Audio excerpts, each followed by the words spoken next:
अस्सलाम वालेकुम। Joint session के साथ मैं हूं सैयदा आयशा नाज और आज के प्रोग्राम में मेरे साथ मौजूद है नसीरुद्दीन खान नैयर साहब। जो सिचुएशन चल रही है उसको देख के तो आहोजारी करने को जी चाहता है, लेकिन हम गम गलत करने के लिए कुछ मुस्कुरा रहे थे और कुछ माजी याद कर रहे थे उन अफराद का, उन लीडर्स का जो अब पार्टी छोड़ के पाकिस्तान तहरीक इंसाफ छोड़ के जा रहे हैं, जिसमें फवाद चौधरी साहब सर फहरिस्त हैं, जिन्होंने एक नारा लगाया था तेरा बाप भी देगा आज़ादी। आज उन्हें आज़ादी मिल गई है, लेकिन पाकिस्तान तहरीक इंसाफ और सियासत वो दोनों से ब्रेक लेने जा रहे हैं। प्रोग्राम में सारी सिचुएशन पे तबसरा करने के लिए मेरे साथ जनरल रिटायर्ड गुलाम मुस्तफ़ा भी मौजूद है और इस्लामाबाद स्टूडियो से सियाल लिबास ज़ेब-ए-तन की राना मुबशर साहब और अतर काज़मी भी हमारे शो का हिस्सा हैं। तो जब कहा जाता है कि इंसान की पहचान मुश्किल वक्त में होती है, फेयर वेदर फ्रेंड्स नहीं होने चाहिए और नैयर साहब ने इसी शो में कहा था कि पाकिस्तान तहरीक इंसाफ मुज़ाहमत की सियासत नहीं कर सकती। ज़्यादा से ज़्यादा मुज़ाहमत की जो एज है वो 24 घंटे से लेकर 36 घंटे है। अगर आप अंदाज़ा लगाएं तो सिचुएशन इससे मुख्तलिफ दिखाई नहीं देती और ये तबसरा ऐन हकीकी लगता है कि जिन पे तकिया था वही पत्ते हवा देने लगे। वो बकौल वैसे अतर का तबसरा कुछ और है कि जेल में जाने के बाद उन्होंने ये फैसला आज़ादाना तौर पर किया, लेकिन फवाद चौधरी साहब के हवाले से तो ज़ाहिर है उनका माजी अपनी जगह पर मौजूद है। बहरहाल ना बदले मौसम भी इतनी जल्दी, तो जितनी जल्दी बदल गया है। फवाद चौधरी साहब जो हैं, आज उन्होंने एक मीटिंग की भी इत्तलात है कि वो उन्होंने मुलाकात भी की है और फैसल वाबडा साहब भी उनसे मिले हैं। सुनो न्यूज़ ने भी ये इस नौयत की खबरें चलाई हैं। तो ज़रा जी जहांगीर तरीन साहब से भी उनकी मुलाकात की इत्तलात है। जहांगीर तरीन साहब खासे मुतहरिक हैं, वो भी अच्छी खासी तादाद में लोगों से मुलाकातें कर चुके हैं। Hyper active now the right word for him. वो 2018 में भी ऐसे ही एक्टिव थे, ATR बने हुए थे और अभी भी वो ATR वैसे JKT है ना, उनकी कंपनी का नाम तो JKT है। चले सबसे पहले अतर के पास चलते हैं और अतर से ये ज़रा क्वेश्चन करते हैं। अतर, ये ब्रेक ले रहे हैं फवाद चौधरी साहब, ये ब्रेक हुए हैं? देखिए, ऑब्वियसली उन्होंने समझा होगा कि ब्रेक ली जाए अपनी फैमिली के लिए और अपनी क्या पता फैमिली के साथ वो टाइम स्पेंड करना चाहते हैं और एक आज़ादाना उन्होंने फैसला लिया है अपने ज़मीर के मुताबिक। अच्छा, जब जंग होती है ना तो तब कोई भी फौजी अपने ख़ानदान की परवाह नहीं करता, वो महाज पे चला जाता है और यही मुश्किल वक्त है जिसमें आपके साथ खड़े होने की ज़रूरत है। आप मुस्लिम लीग नून के लीडर्स को सुन रहे होंगे, उन्होंने कहा कि मुश्किल वक्त में हमने अपने लीडर को नहीं छोड़ा। जी, मुश्किल वक्त में उनके लीडर उनको छोड़ के लंदन चले गए थे और उससे पहले सऊदी अरब चले गए थे। तो उन्होंने मुस्लिम लीग के लीडर जो हैं वो माशाल्लाह खुद इतने जीरक हैं, उन्होंने ये मौका ही नहीं दिया कि कोई मुझे छोड़े। वो खुद ही माशाल्लाह इतनी वो ज़हमत में और इतना इम्तिहान में वो कहते हैं पिछली बार जब मैं जलावतन हुआ उससे पहले नारा लगाते थे कदम बढ़ाओ नवाज शरीफ, हम तुम्हारे साथ है। मैंने मुड़ के देखा तो कोई नहीं था साथ, भाप गए थे मियाँ साहब। हाँ, नहीं, वो तो ये भी कहते हैं ना कि उन्होंने मियाँ साहब ने सबको बुला के कमरे की लाइट ऑफ की और कहा कि जिसने मुझे छोड़ना है वो छोड़ के चला जाए।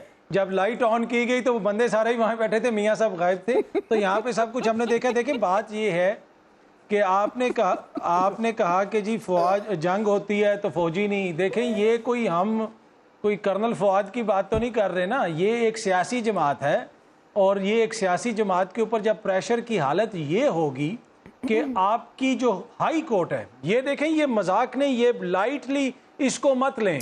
आपकी मुल्क की हाई कोर्ट ये रिमार्क्स दे रही है कि हम तो आइन और कानून के मुताबिक आपकी गिरफ्तारी को कालादम करार दे देंगे, जमानत दे देंगे, लेकिन जब तक आप प्रेस कॉन्फ्रेंस नहीं करेंगे वो तो आपको दोबारा पकड़ लेंगे। क्या ये हमने नहीं देखा जी? इस दौर के अंदर फवाद चौधरी छोड़ के जा रहे हैं और अपने ज़मीर के मुताबिक और आज़ाद मंशा से जा रहे हैं और बिल्कुल आज़ाद फैसला उनका। मैं किसी पे कोई इल्ज़ाम नहीं लगा रहा, बिल्कुल ठीक है। तो जनाब, वो इस दौर के अंदर वो छोड़ के जा रहे हैं। असद उमर किधर हैं? शाह महमूद कुरैशी सब कल रिहा हुए और बाहर निकलते साथ ही उन्होंने कहा कि मैं इमरान खान के साथ हूँ, जमात नहीं छोड़ूंगा। उन्होंने कहा फिर हम भी आपके साथ हैं, आ जाएं दोबारा अंदर। फिर उनको ले गए साथ, ठीक है। तो ऐसे माहौल के अंदर और फिर इसके ऊपर जो लोग बगले बजा रहे हैं, जो इसकी तौजियात पेश कर रहे हैं, वो ये तौजियात पेश कर रहे हैं कि जैसे 2018 में लोगों को गुआंटानामो बे ले गए थे, वहां पे बंद कर दिया गया था, कोई इतने मुजालिम हुए थे भाई कि कोई ऐसा दौर था। चले, अगर हुआ भी था तो क्या ये उसकी जस्टिफिकेशन है? क्या ये बिलावल की, मरियम बीबी की, शहबाज शरीफ साहब की, जरदारी साहब की जमहूरियत ये है कि बंदों को इस तरह तोड़ा जाए और इस तरह उनके ऊपर प्रेशर डाला जाए और वो कहेंगे जी हम सियासत छोड़ के चले जाएं? ये हम सब के लिए रिफ्लेक्शन का टाइम है। देखें, इस हुकूमत का अलमिया ये है कि ज़रा सा बयानिया इनके हक में बनने लगता है, ज़रा सा PTI बैकफुट पे जाती है तो ये अपना गोल खुद कर देते हैं, ओन गोल कर देते हैं। अभी इन्होंने ये जो शीरी मजारी साहिबा के साथ किया, इस वक्त आयशा आपके मुल्क में ये वक्त आ चुका है कि एतजाज़ अहसन लाइव टीवी पे रो रहा है।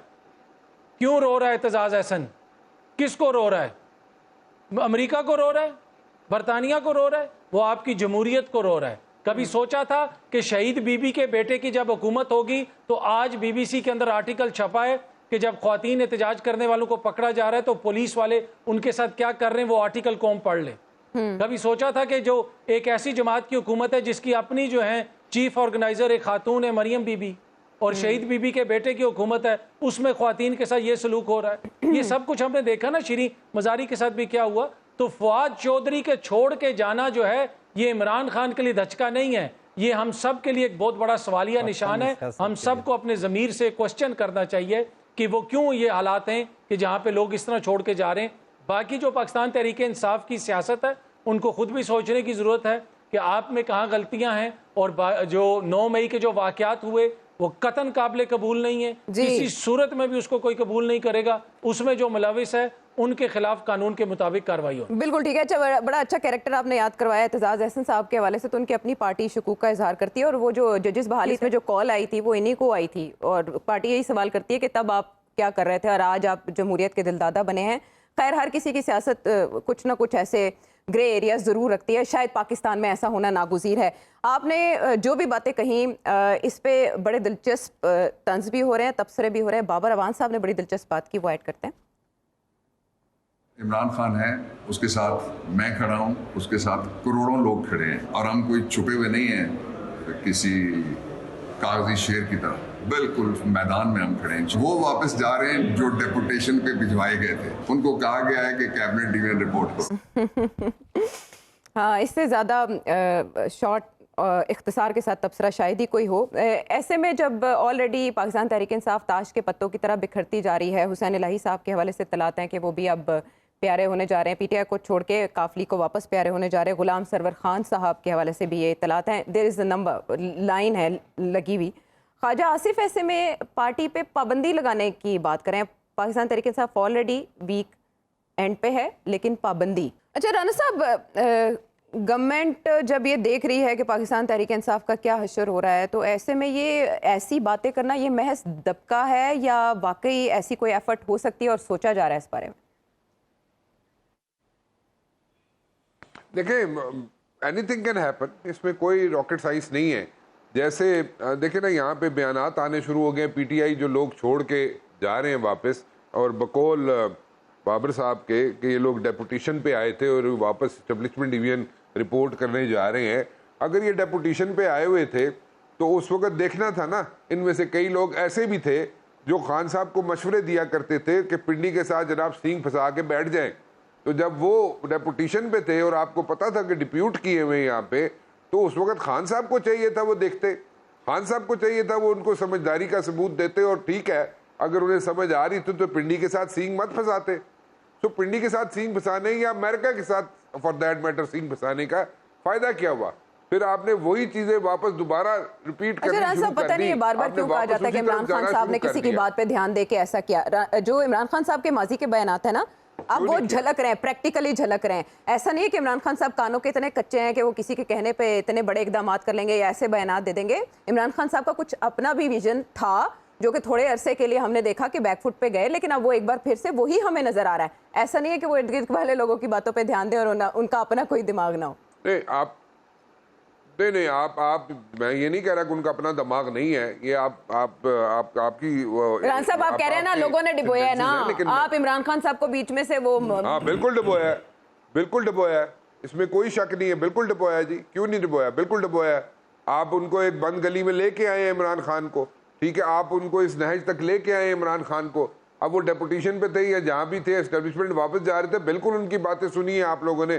खान साहब समझते रहे कि वो डाई हार्ड लोग हैं उनके, लेकिन नहीं, हम कहते रहे, बार बार कहते रहे कि जनाब 2-4 आदमी आपके साथ हैं, आपके इर्द गिर्द हैं, जो आपको गलत मशवरे दे रहे हैं, उनसे परहेज करें, उनसे परे रहें।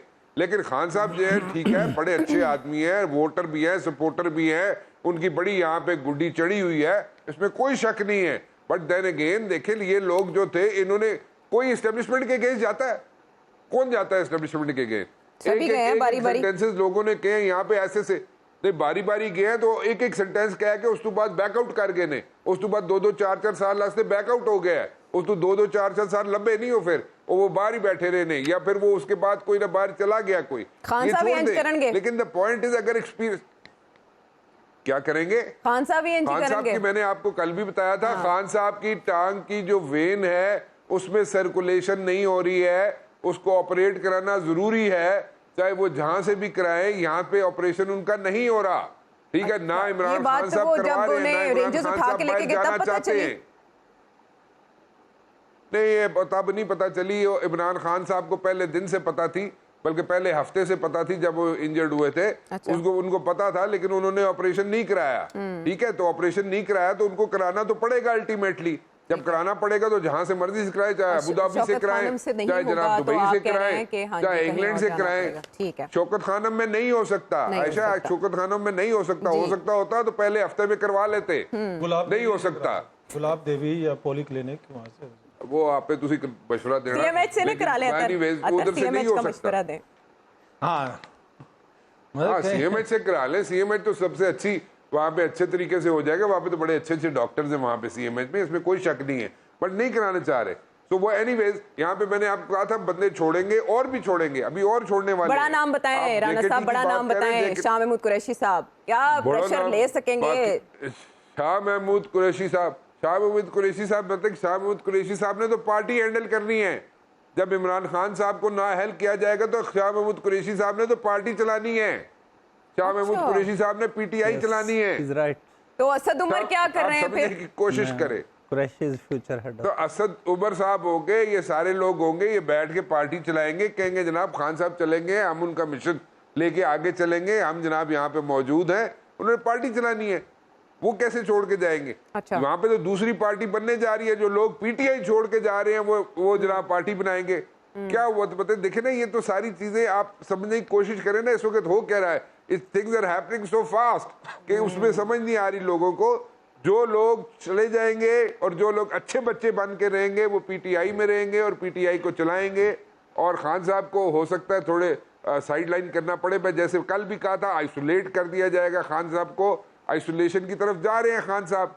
अब और कितने बंदे रह गए हैं, देखे ना, खटक साहब हैं, खटक साहब अब खड़े हुए हैं, असद उमर साहब खड़े हुए हैं, ठीक है, शाह महमूद कुरैशी साहब को तो वो भी खड़े हुए अभी तक, परवेज इलाही साहब भी हैं, मुनीर इलाही भी हैं, चलानी है ना। हाँ, लेकिन परवेज इलाही साहब थोड़े चुप चुप हैं। चले, मोनस इलाही साहब है, वो परवेज इलाही साहब प्रेसिडेंट है, वो भी चला सकते हैं, लेकिन किसी ना किसी ने पीछे पीटीआई भी तो चलानी है ना। ऐसा ही है। पीटीआई चलेगी, फिर उसके साथ साथ अच्छे बच्चे पीटीआई चलाएंगे, फिर उसके साथ जनाब बहुत अच्छे तरीके से जनाब दूसरी पार्टी भी बनेगी, तो कितना वोट डिवाइड होगा। बिल्कुल तो ठीक है। इलेक्शन होंगे, समझ फिर गए, जब समझ वोट गए डिवाइड राना हो जाएगा तो बिल्कुल। उसके बाद पीटीआई का क्या होगा। एक चीज माजरत के साथ, आई एम सॉरी राना साहब से मैं थोड़ा सा इख्तलाफ करूंगा, सबके नाम इन्होंने मेंशन किए, उस्मान बुजदार भी डट के खड़ा है, वो भी पार्टी के अंदर ही है। उन्हें रोजाना बुला के कहा जाता है कि आपने डट के ऐसे खड़े होना है अमेरिकन नैब में। नहीं। जी, नहीं, अमेरिकन फ्रेज है वो, अमेरिकन फ्रेज जो है ना अपने वो घर से बिल्कुल flag फिट उतार आता है अतर पे।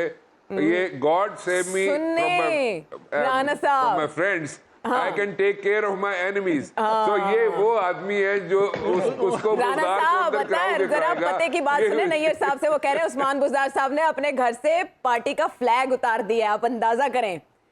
अब नैयर साहब इधर आओ। नैयर साहब बड़ी, नैयर साहब, हाँ। ये अतर जो है ना, ये अतर वो आदमी है जो पीटीआई के केस प्लीड करता है, उनको शाबाशियां देता है और उनके बंदे भी अंदर करवा रहे हैं। देखे बुजदार को ये ना फिर अंदर मैं करवाएगा। ना किसी का केस प्लीड करता हूँ, ना मैं नहीं, किसी नहीं, को अतर शाबाशियां हकीकत देता पर हूँ, मबनी मैं जो तबसरा सही करते हैं। समझता हूँ हाँ, मैं ज़मीर वो की आवाज़ करता पे हूँ। लब्बैक कहते केस हैं जो अतर। किसी का प्लीड करता है वो अवाम उसका फैसला खुद कर देती है, सोशल मीडिया पे कमेंट्स के अंदर बता नो देती है कौन डाउट, किसका no case doubt, plead no doubt. लेकिन ये पार्टी पे पाबंदी की बात हो रही थी, एक मिनट लीगल फ्रंट पे इसकी बात कर लेते हैं। पार्टी पे पाबंदी कैसे लग सकती है? दो ही सूरतें हैं, एक तो इलेक्शंस एक्ट के तहत इलेक्शन कमीशन ऑफ पाकिस्तान पाबंदी का नोटिफिकेशन लगाए और रेफरेंस फाइल कर दे सुप्रीम कोर्ट में, हतमी फैसला सुप्रीम कोर्ट का होगा और पार्टी डिसबैंड हो जाएगी। दूसरी जो मुश्किल सूरत है वो है एंटी टेररिज्म एक्ट के तहत proscription of parties and proscription of persons, ये दो सेपरेट चीज़ें डील करता है एंटी टेररिज्म एक्ट। जिसमें चंद सिलेक्टेड लोगों को प्रोस्क्राइब करके उन्हें फोर्थ शेड्यूल में रख के उन पे बहुत ज़्यादा पाबंदियां लगाई जा सकती हैं, जो शायद अभी ये लोग परसीव भी नहीं कर रहे हैं जो इसकी जद में है। अच्छा, और अगर पार्टी टोटली प्रोस्क्राइब होती है तो फिर फेडरल गवर्नमेंट के पास रिप्रेजेंटेशन का इस्तेकाक है प्रोस्क्राइब पार्टी की लीडरशिप को, और अगर फेडरल गवर्नमेंट रिफ्यूज़ कर देती है तो फिर obviously they can approach the constitutional court article 199 के तहत। लेकिन पीटीआई के लिए इस वक्त एक मुश्किल सफ़र है। जितने लोग पार्टी से रुखसत हो रहे हैं, पाबंदी किस पे लगानी है? और जो बात यही तो बात है कि ख्वाजा साहब ऐसी बात क्यों कर रहे हैं जब ऑलरेडी वो बाकी लोग भी ताके चले जाए। अच्छा, जो लोग फेंस्टर्स हैं वो पीछे हट जाएंगे। जो बुज़दार साहब की बात आपने मुझसे मंसूब कर दी, ये मीडिया भी थी, लेकिन एक बात मैं बड़ी क्लैरिटी से बता दूं कि जब से उन्होंने पंजाब की गवर्नमेंट का चार्ज छोड़ा है और असेंबली डिज़ोल्व हुई है, एक दिन के लिए उस्ताद उस्मान बुज़दार ने वो रोल प्ले नहीं किया जो उस शख्स का होना चाहिए था जिसे 3.5 साल सीएम पंजाब रखा गया। कोई activity, noticeable activity on positive side Buzdar साहब के पार्ट पे नहीं नज़र आती। अगर कभी वो किसी खबर में नज़र आते हैं तो या किसी अदालत से बाहर जाते हुए या किसी अदालत के अंदर जाते हुए। पॉलिटिकल एक्टिविटी उनके पार्ट पे मैं नहीं समझता ज़ीरो है। लॉन्ग मार्च में भी वो दोनों में कहीं नज़र नहीं आए थे। अब हालात तो बिल्कुल मुख्तलिफ हैं। जो उस वक़्त एक्टिव नहीं थे, अब उनके एक्टिव होने का कम से कम कोई इम्कान नहीं है। परचम रहे उनके घर पे या ना रहे, लेकिन वो कहीं नहीं है। मौसमी परिंदे जो हैं वो इसी तरह के होते हैं। और एक बात ये कि पार्टी लास्ट डेट पे भी बात हुई थी, ये लास्ट सेशन में भी, कि पाकिस्तान में एक हिस्ट्री है सियासी जमातों के फैलने और सुकड़ने की। लोग ऐसे ही एकदम से आते हैं, पार्टियां बड़ी हो जाती हैं, फिर उनके साइज छोटे हो जाते हैं। अतर आप क्या कह रहे हैं? मुझे जनरल साहब बहुत देर से चुप अच्छे नहीं लग रहे। मैंने जनरल साहब की तरफ जाना। जी अतर। नहीं, मैंने जी बिल्कुल, मैंने भी यही 3 अल्फाज में यही बात बुज़दार साहब के बारे में कहने की कोशिश की थी, जो नैयर साहब ने अच्छे तरीके से समझा दी। चले 3 अल्फाज, शुक्र है यही थे, कोई और नहीं थे। अच्छा जनरल साहब आपको पता है जब मुश्किल वक्त आता है तो हम आपके पास आते हैं मशवरे के लिए और आप फिर बताते हैं कि आगे लाहे अमल क्या होना चाहिए। जो सिचुएशन चल रही है, क्या ऑप्शंस हैं इमरान खान साहब के पास? नई हिकमत अमली उनकी क्या होनी चाहिए? देखिए, जो आज के हालात को जब आप देखते हैं तो इमरान खान साहब को धकेल के दीवार के साथ लगाया जा रहा है। उनके पास जो मूविंग स्पेस है ना, पॉलिटिकल स्पेस, वो ख्याल ये है पीडीएम का कि वो रिस्ट्रिक्ट करते जा रहे हैं। हो सकता है वो कामयाब हो इस सिलसिले में, लेकिन ये फैसला ना तो पीडीएम में करना है ना मैंने करना है। ये तो फैसला अवाम करेगी जब मैदान में खेलाएगा। तो इमरान साहब के पास या तो मुल्क छोड़ जाएं, वो शायद छोड़ने को तैयार नहीं है। अगर वो यहाँ पर रहते हैं तो उनको जिसके मुकदमात हैं उनके ऊपर किसी ना किसी में तो गवर्नमेंट फंसा लेगी उनको, और फिर उसके बाद वो जेल में होंगे। और जेल में रहकर क्या वो ये किरदार अदा कर सकेंगे या जो उनकी फॉलोइंग है साथ रहेगी, ये बड़ा क्वेश्चन मार्क है। लेकिन इससे कतई नजर मैं एक और चीज की तरफ तो आपको दिलाना चाहता हूँ। जी जी, देखिए 9 मई हुआ, वो इतना शदीद हादसा है पाकिस्तान के साथ कि शायद मैंने नहीं सुना किसी एक को भी, रिगार्डलेस कि किसी ने भी उसकी बड़े खुले लफ्जों में मजम्मत ना की हो। 9 मई क्यों हुआ, इसकी तरफ हमारी अभी बातचीत जो है उसमें हम पीटीआई ठीक है जो हुआ वो भी अगर जब इंक्वायरीज वगैरह होंगी सामने आ जाएगी सारी चीज़ें। लेकिन जो 9 मई के बाद किया जा रहा है, और जिस तरीके से मैं तो पीडीएम को साथ सलाम करना चाहता हूँ स्ट्रेटजिस्ट को, कि जो ये बाद में हो रहा है इससे पीडीएम की मकबूलियत तो मैं ख्याल आसमानों की तरफ छूती चली जा रही है। वो पाबंदी लगाएं या कुछ करें भी, इलेक्शन करा लें आज अगर इतना ख्याल है उनका। देखिए, आप जब जबर से जोर से जिस तरीके से हो रहा है, जिस अभी अतर भी कह रहे थे कि आज इस्लामाबाद हाई कोर्ट के एक मजद जज ने भी एक रिमार्क दिया, जी जस्टिस अब ये जोक बन गया साहब ने ये कहा, जी जी एक जोक बन गया है जो सोशल मीडिया पे सर्कुलेट हो रहा है, शायद आपने भी देखा होगा कि जो भी जाते हैं जेल तो वो किसी और मुकदमे में जाते हैं और जैसे ही वो प्रेस कॉन्फ्रेंस कर देते हैं तो छुट भी जाते हैं। तो क्या ये does it make any sense to anybody? क्या ये आज की जो अवाम है या नौजवान है वो इसके अंदर हमक है कि इस चीज को बाई कर लेगी? है जिस तरीके से ये हो रहा है देखिए पॉलिटिकल इंजीनियरिंग या लोगों को मजबूर करना साइड चेंज करने पे ये होता रहा है, दाएं बाएं चीजें चलती रही हैं ऐसे।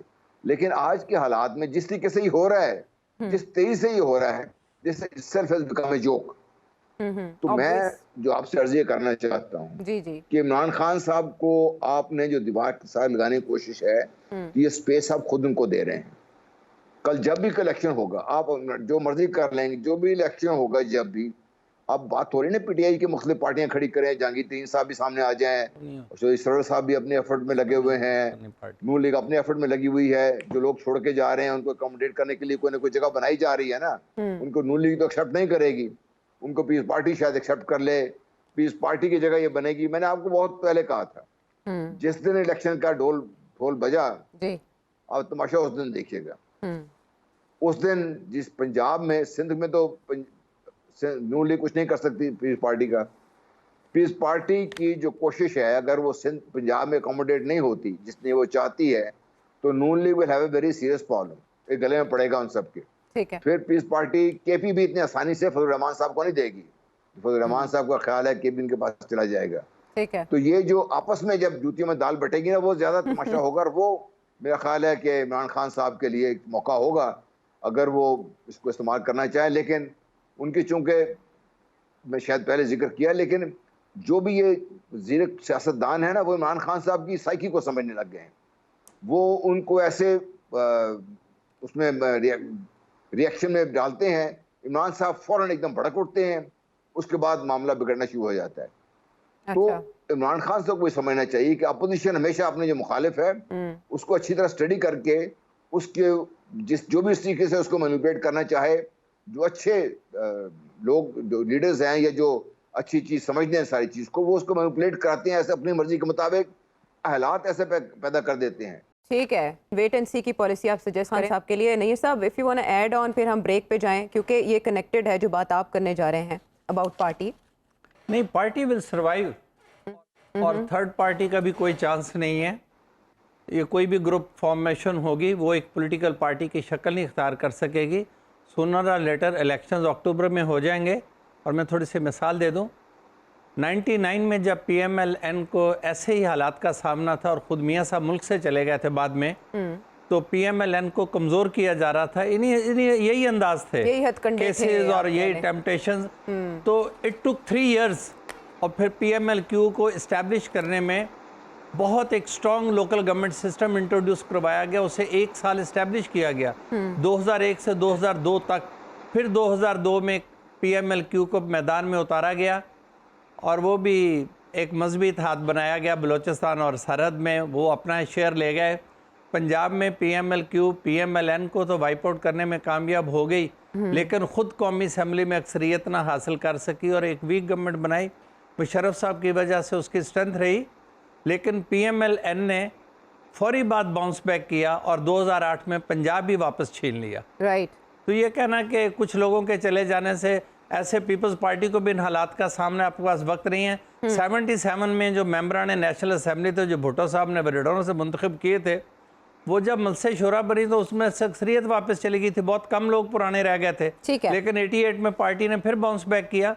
एक ब्रेक लगेगी थोड़े अरसा के लिए, सेटबैक जरूर आएगा, लेकिन PTI as a political party survive करेगी। और मैं ये रिक्वेस्ट करना चाहता हूँ कि खान साहब भी अब थोड़ा सा रीपोजिशन करें, अपने आप को रीस्ट्रेटेजाइज करें और बड़े खुले अल्फाज में अपने इंतखाब कि कौन उनका दोस्त है, कौन उनका दुश्मन है, इस पर थोड़ी सी नज़रसानी करें, एक रियलिस्टिक व्यू लें और पाकिस्तान की जो ख़ास सियासी सूरत हाल है उसके मुताबिक अवामी और इंतखाबी सियासत करें। ठीक है, मज़ामत की मर्दम शनास बने। इन शॉर्ट आप कह रहे हैं कि मर्दम शनास बने, दोस्त दुश्मन की पहचान करें मुश्किल वक्त। बहरहाल 2002 से 1977 से अब वक्त बहुत बदल चुका है, बहुत से फैक्टर्स इस करंट पॉलिटिक्स में इन्वॉल्व हो चुके हैं जो कि रिजल्ट चेंज भी कर सकते हैं और फ्यूचर भी। ओके, PTI विल सर्वाइव, लेकिन किस सूरत में, ये भी बड़ा मैटर करता है। ब्रेक के बाद आते हैं वापस। Welcome back to the show. कहा जाता है कि हार यतीम होती है और जीत के बहुत से बाप होते हैं। जब से PTI पर मुश्किल वक्त पड़ा है, बल्कि जब उसका आगाज़ हो चुका था, तो फैसल वावडा साहब, जो कि इससे पहले इमरान खान साहब के बहुत क्लोज थे, बड़े दबंग बयानात दिया करते थे।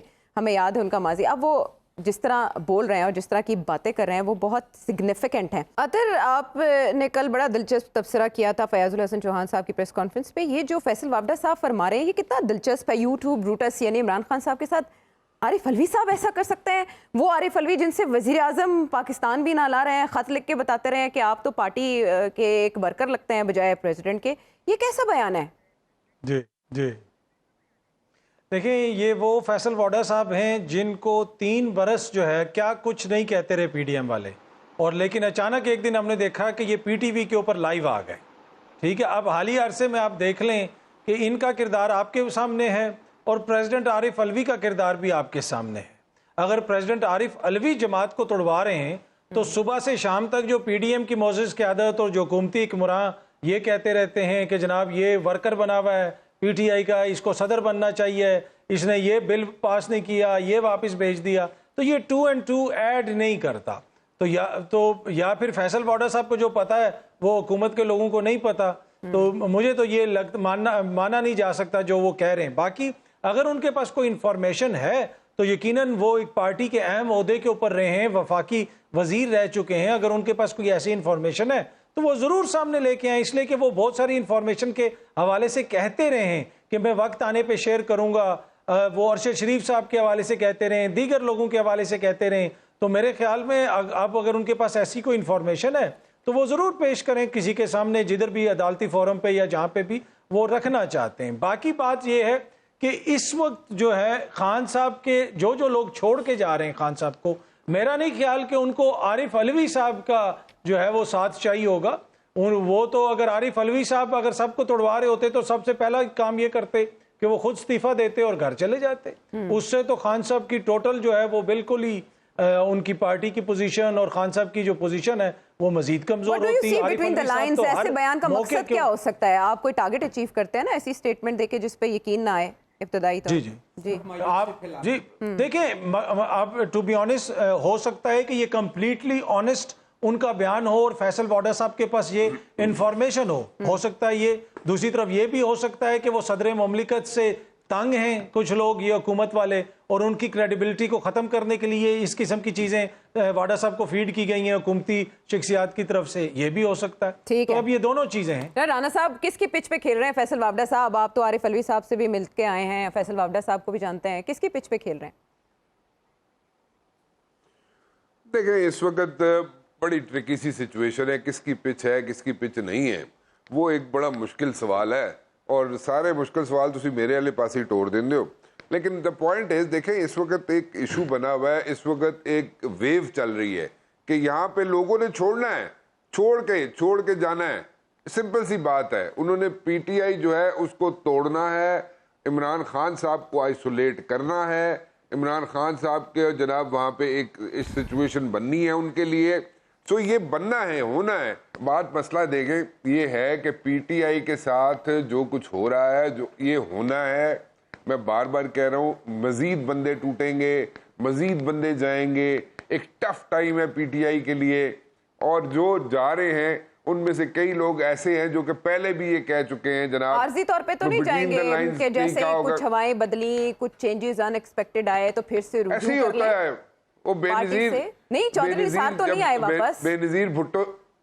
बेनजीर भुट्टो साहिबा थी ना, तो उनकी हुकूमत गई ना, तो उसके बाद जनाब कोई उनका फोन भी नहीं सुनता था, कोई उनसे बात ही नहीं करता था। जब दोबारा हुकूमत में आई तो वही लोग एयरपोर्ट पे ऊपर जनाब लाइन बना के खड़े हुए थे, और ये सच्चा वाकया है। और बेनजीर भुट्टो साहिबा ने कहा, बदलता है रंग आसमां कैसे कैसे, तो वो जनाब उधर उन्होंने ये शेर बोला, और वहां पे जनाब वही लोग फिर दोबारा लाइन में खड़े हो जाते हैं। ये तो होता है, इट हैपेंस।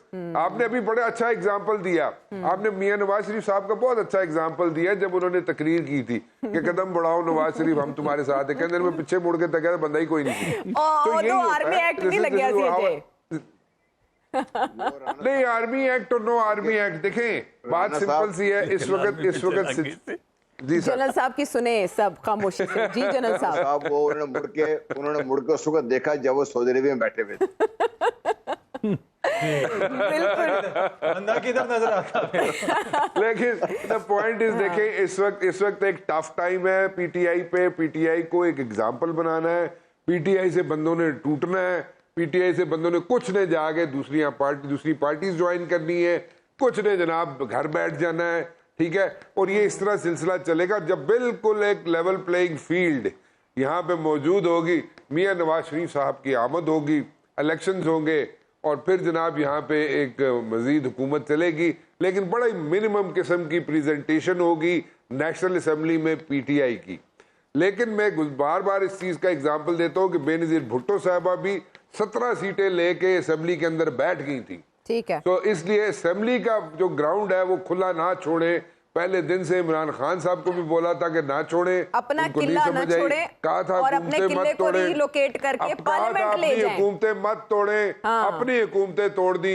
बिल्कुल सब ठीक कुछ है, कर अपने दिया। हाथ से ठीक ये है, काम ना वो करें। अब हाँ, उनकी उल्टी पड़ मर्जी गई है। सब तदबीरें, कुछ ना दबाने काम किया। जी हाँ, सिचुएशन यू शुड अंडरस्टैंड के who are you dealing with, ठीक है ना। आप कहें जनाब के सब चीजें ऐसे दरिया हो में जाएगी रहना और मगरमच्छ से बैर। तो वो राना नहीं होता। साहब समझा रहे हैं आप बिटवीन द लाइन सबको। जी, exactly, this is new normal in exactly। नहीं, मैं खुल के पाकिस्तान, समझा अ रहा हूँ। डेमोक्रेटिक बिल्कुल कंट्री। खुल के समझा रहा हूँ। राइट राइट ये इमरान खान साहब ने, आयशा जी, इमरान खान साहब ने खुद कहा है, इंटरव्यू में कहा है, मुझे कहा था पिछले साल कि जनाब हमारा माहौल ऐसा है कि हमें सबके साथ मिलजुल के रह के चलना पड़ता है, अदरवाइज हम नहीं कर सकते, हुकूमत में नहीं है। ये उन्होंने खुद कहा था। सियासी लेकिन दूसरे दिन हकीकतें हैं भी हमारे मुल्क की, और एक हकीकत मुल्क की सबसे बड़ी टर्म हकीकत इन्हीं है। के दौर में बिल्कुल। सेम पेज की टर्म इन्हीं के दौर में आई है। इसमें अच्छा, इमरान खान साहब से पहले भी सेम पेज की इस्तेलाह यूज की जाती थी। नवाज शरीफ साहब के दौर में कहा जाता था कि सेम पेज इतनी फ्रीक्वेंटली इस्तेमाल नहीं इतनी हुई थी फ्रीक्वेंट नहीं इस्तेमाल हुई थी। इमरान खान साहब ने ये बात की और इमरान खान साहब ने ये कहा। अच्छा, मुझे मुबशर साहब बता सकते हैं विद क्लैरिटी। हाँ, ये इस नहीं, दौर में ज्यादा जरूर इस्तेमाल की जाती थी। इमरान खान साहब ये भी कहते थे कि वो वाहिद ऑप्शन रह चुके हैं। अच्छा नहीं, सब जब आप बात कर रहे हैं तो जरा ये तो कहिए, ये सुप्रीम कोर्ट से जी राना साहब थोड़ा वक्फा दे दे। राना साहब थोड़ा सा स्टे दे दे, जैसे इलेक्शंस के ऊपर स्टे आया है ना। राना साहब सुन रहे हैं, वही सुन रहे हैं। नहीं साहब, नहीं, राना साहब ने आप ही की तरफ बॉल फेंकी। अब मैं आपसे ये पूछ रही हूँ कि सुप्रीम कोर्ट पे नहीं, उन्होंने मुझे कोई सवाल किया, वो तो सुनने दे मुझे। नहीं बस ठीक है। नहीं, अब आप सवाल करें। अब राना साहब कह रहे हैं सवाल करें। नहीं, सवाल ये अब नेक्स्ट बताएं कि इलेक्शंस जो आपका बातें कुछ अक्टूबर में, राना साबित हुई हैं, साहब इलेक्शंस अक्टूबर में, क्योंकि बातें Elections आपकी अभी काफी नहीं दुरुस्त होंगे, अभी साबित नहीं हुई हैं। इस साल नहीं होंगे। नहीं, अभी नहीं हो सकता। सुप्रीम कोर्ट का मूड हमने बड़ा चेंज देखा। अब जो डेट सुप्रीम कोर्ट ने दी वो तो गुजर चुकी है। अब नजर सानी के ऊपर बैठना और इस केस की समाअत का क्या बनेगा? कुछ भी प्रिडिक्ट नहीं किया जा सकता अंडर चेंज सर्कमस्टांसेस। अच्छा, शायद अब इलेक्शन किसी को भी नहीं चाहिए। किसी को भी नहीं चाहिए। थैंक यू नैयर साहब। बात नहीं, मैंने साहब राना को समझ मुबशर आ गई। साहब वाली जुर्रत की है। अब सॉरी, माजरत चाहता हूँ। तो ये मतलब नहीं, खुल के ये आओ, नहीं, बंदोबस्त साहब, खुल के चलता आओ। रहेगा, क्योंकि 2-2.5 हफ्ते की खबर अब राना साहब ने दी बात थी को कोई। बड़ा स्ट्रेंथन करेंगे। हाँ, बात मैंने जो कहनी थी कह दी, अभी किसी को लेकिन मैं समाअत के मुतालिक आपसे जानना बस, चाहती थी। ठीक है। बस समाप्त चलती रहेगी। इलेक्शन नहीं, उसमें दायरा इख्तियार और नजरसानी के हवाले से जो बात हुई वो उस नुक्ते से क्या मुराद थी? सुप्रीम इलेक्शन कोर्ट अभी की? किसी को नहीं चाहिए। बात करते सुप्रीम कोर्ट को भी नहीं चाहिए। राना साहब बताएं आप नैयर साहब, मुझे सुप्रीम कोर्ट के हवाले से तो बैठ कर राना साहब ने कह दिया है कि इलेक्शंस नहीं होने, अभी नहीं हो रहे। और आपने भी कम से कम वही बात की, कम से कम मैंने कहा किसी को चाहिए ही नहीं, आप कहते होने तो नहीं। इस समाअत को लेके सुप्रीम कोर्ट क्या करेगी? मैंने कंटेम्प्ट में नहीं जाना ना आपको फैसला करना। नहीं, लेकिन बताएं इसमें से नुक्ता, भले का नुक्ता क्या निकल सकता है? इसमें एक ही वक्त पर इलेक्शन करवाने के हवाले से भी सुप्रीम कोर्ट ने कहा कि इलेक्शन कमीशन ने ऐसा पॉइंट क्यों नहीं दिया? देखिए, जो कॉन्स्टिट्यूशनल पीरियड था वो पहले वायलेट हो गया। अच्छा, जो डायरेक्शन ऑफ सुप्रीम कोर्ट थी वो पहले वायलेट हो गई। और ऑर्डर भी कोई फ्लाउट हो contempt नहीं लगी गया। किसी ऑर्डर पे। तो फ्लाउट हो गया। डिसरिगार्ड में क्या अल्फाज इस्तेमाल करने, मैं एग्जैक्ट लॉ के भी इस्तेमाल कर सकूं, तो फिर भी अभी क्या है? बस राना मुबशर साहब जो कहते थे अब मेरे साथ है, राना मुबशर साहब को फॉलो किया करना। हाँ, नहीं, लेकिन कंटेम्प्ट भी नहीं लगी जो इसमें तो ज्यादा राना से साहब ज्यादा से एक्सपेक्ट पूछे किया ना, जा रहा है। राना साहब कहते थे कुछ और ही होगा। अच्छा, नहीं, राना साहब के अलावा पूरा मुल्क भी जान चुका है ये। और नहीं, वो बात राना साहब कहना नहीं चाहते, मैं चाहता हूँ ये कह दें। अच्छा, देखिए, ये- मौलाना साहब को भी दोबारा नहीं आना पड़ा। सिचुएशन देख रहे हैं आप? मौलाना साहब अब कहीं भी नहीं आएंगे, ये भी बता दें। अच्छा, बस he has played his role. यानी ऐसे ही सही चलेगा ये सारा His game is circus? over. Maulana's game is over. Maulana's game is over और इलेक्शंस गेम इज ओवर। बस Maulana is no more. Maulana is no more. Maulana will be in KP. Ayesha, constitution not is at no all. More. ठीक है, simple. जब अगर इलेक्शंस नहीं होंगे तो इट मींस कि constitution and democracy is no more. This is something जो है ना विच इज वेरी डिस्टर्बिंग। अगर आइन और कानून के मुताबिक इस मुल्क में इलेक्शंस नहीं होंगे.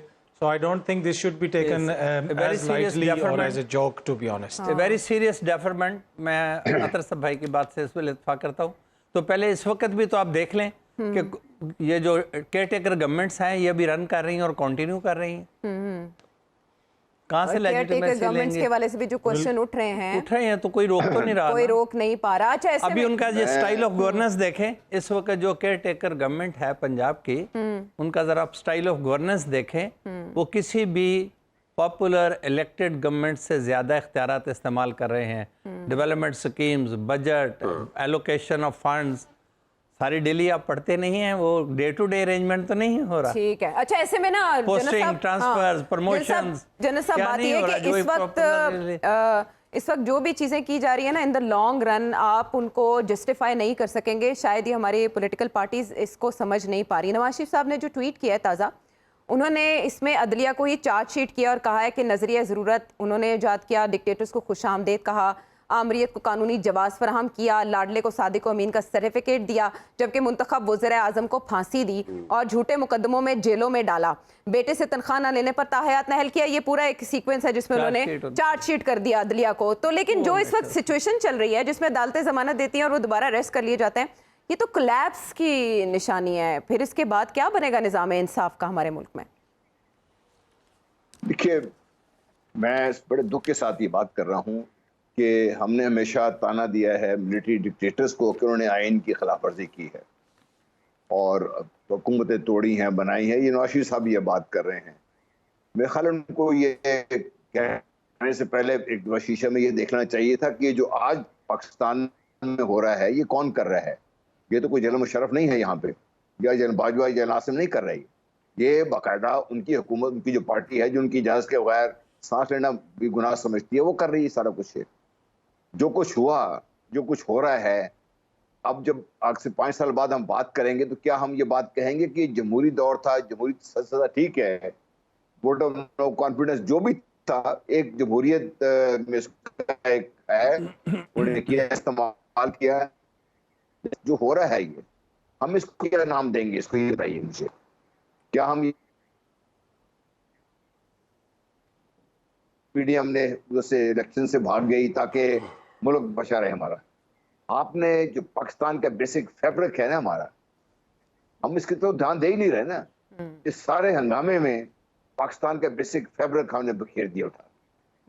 अगर आपका आइन वही एक मुकद्दस किताब है और बदकिस्मती ये है कि पीस पार्टी जो दावा करते थकती नहीं है, वो ना सिर्फ इसका हिस्सा है बल्कि बढ़ चढ़ के हिस्सा ले रही है उसमें.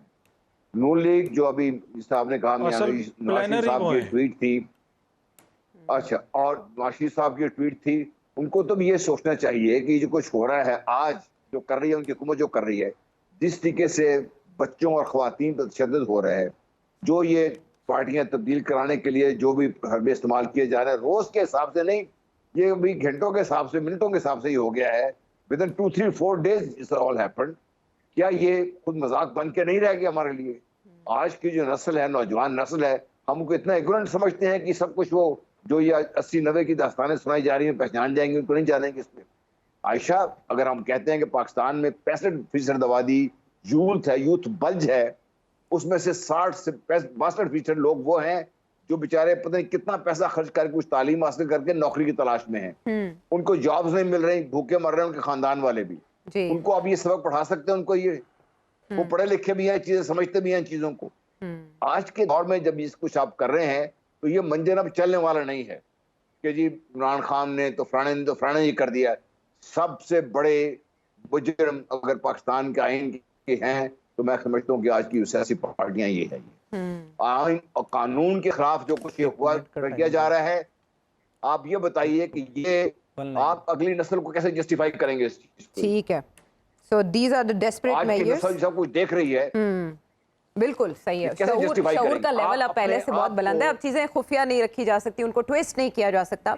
आप फैक्ट चेक, रियलिटी चेक, हर किसी के पास ये सहूलत है कि वो देख सकता है. नैयर साहब, आप ऐड करना चाह रहे थे कुछ नहीं भाई, यही बात रिपीट करना चाह रहा हूँ कि खान साहब अपनी सियासत पे ज़रा नज़रसानी करें. पार्टी को और समझौता रिस्ट्रक्चर कर करें। लें। नहीं और समझौता कर लें। नहीं करें, अपने समझौता नैरेटिव नहीं से करें। पीछे, अच्छा नैरेटिव के बारे में आपका क्या ख्याल है? यही नैरेटिव उन्हें लेके चलना चाहिए या पाकिस्तान में ये नहीं नैरेटिव लिखेगा? उन्हें अवाम के मसाइल को लेकर बनाना चाहिए, गुर्बत को बनाना चाहिए, महंगाई को बनाना चाहिए, इस मुल्क की रोज डूबती हुई मीशत को बनाना चाहिए। ये नैरेटिव होना चाहिए। ये क्या नैरेटिव है कि मेरी फलां से दुश्मनी है, मेरी फलां से दुश्मनी है? ये पॉलिटिकल नैरेटिव नहीं है। पॉलिटिकल नैरेटिव अवाम का मसला है और पीटीआई को एक इंतखाबी जमहूरी सियासी जमात की शक्ल में रिकन्स्ट्रक्ट करना चाहिए और रियलाइज़ करना चाहिए कि जो शाख नाजुक पे आशियाना बनेगा ना पायदार होगा। तो नजरियाती लोगों को टिकट दें, इलेक्टेबल्स को इग्नोर करें, पाकिस्तान में जो होता है उसको नजरअंदाज करें और नए ट्रेंड्स लेके आए। पाकिस्तान में पॉसिबल है इन सब चीजों के साथ? कौन से रह जाएंगे जिन्हें टिकट देने हैं? इलेक्शन में तो भारत पार्टी ने जाना है। PMLN भी 2002 में गई थी, इलेक्शन हार गई लेकिन जिंदा रही। हाँ तो जनरल इलेक्टेबल साहब, तो पीछे जमशेद दस्ती ही रह गया अब।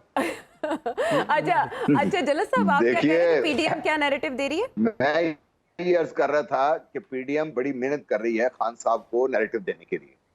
अच्छा, ये जो 9 मई के बाद जिस तरीके से हुआ है, ये सब अगर खान साहब बेस बना लें और इसके इर्द गिर्द अवाम के मसाइल के नहीं सब फरमा रहे हैं, वो तो अवाम के मसाइल की बात तो करनी दूर पड़ेगी आपको, उनके हल का हल भी तजवीज़ करें साथ साथ। तो आप देखिएगा कि ये पीडीएम खुद ही अपने लिए ढूंढती फिरेगी जगह। मसला ये नहीं है, मसला ये है कि पीडीएम को ठीक काम नहीं कर रही, तो वो खान साहब के फेवर में जा रहा है, सारा कुछ जा रहा है। पीडीएम क्यों गवर्नेंस बेटर नहीं बना सकी और रिलीफ क्यों नहीं दे सकी, जिसको बहाना बना के इमरान खान साहब को रुखसत किया गया था? इसहाक डार साहब तो नई तसल्ली, वो कह रहे हैं कि 30 जून तक IMF प्रोग्राम मुकम्मल हो जाएगा। 2013 में भी डिफॉल्ट का कहा गया लेकिन पाकिस्तान ने डिफॉल्ट नहीं किया, पाकिस्तान अब भी नहीं करेगा। लेकिन अब दिन कौन से बाकी हैं? तो क्या 9 जून को बजट हो सकेगा मुमकिन और अवाम को रिलीफ दिया जा सकेगा? नैयर साहब, हो जाएगा, बजट तो आना ही है, बजट तो नहीं रोक राना सकता, साहब, हाँ। लेकिन उसमें अवाम के लिए कुछ नहीं होगा। राना साहब, अवाम को रिलीफ दे सकेगी ये सब कुछ कर हुकूमत? लेंगे। इलेक्शन के अलावा आवाम को रिलीफ जो देगी, बिल्कुल मेरे ख्याल में कुछ ना कुछ रिलीफ जरूर मिलेगा। अच्छा। और लेकिन वो इतना रिलीफ नहीं है कि जितना यहाँ पे महंगाई हो चुकी है उसके मुकाबले में वो नमक के बराबर होगा, आटे में नमक के बराबर होगा, लेकिन फिर भी कुछ ना कुछ रिलीफ देने की कोशिश की बिजली के उसकी बिलों कोई के साथ फील दो नहीं होगी गडेरियां सोसाइटी बजेंगे हर घर में। आयशा, ये रिलीफ कागजों चुप है इनको। पे रिलीफ देना कोई बड़ी बात Nobody नहीं है will तकरीर feel. करके असेंबली में। इसको ऑन ग्राउंड लेके जाना, ठीक है, यहाँ ये पे रिलीफ दे यहाँ तक सकते हैं पहुंचने ये। नीचे लेके आना, वो बड़ा मुश्किल काम होगा। बिल्कुल ठीक है। क्या PDM की पॉसिबिलिटीज गवर्नमेंट है, अवाम से बहुत क्या दूर है। इम्कानात, क्या खदशात अवाम से बहुत दूर है, लेकिन जो अवाम के करीब है उन्हें अवाम के साथ घुलने मिलने की इजाज़त उस तरह से नहीं है। This is how business works in Pakistan. So ये अलमिया है और हमें इन पर सोचने की और अपनी पॉलिसी को भी, अपनी स्ट्रेटजी को भी रिव्यू करने की ज़रूरत है। अगले प्रोग्राम तक के लिए अल्लाह ने के बाद।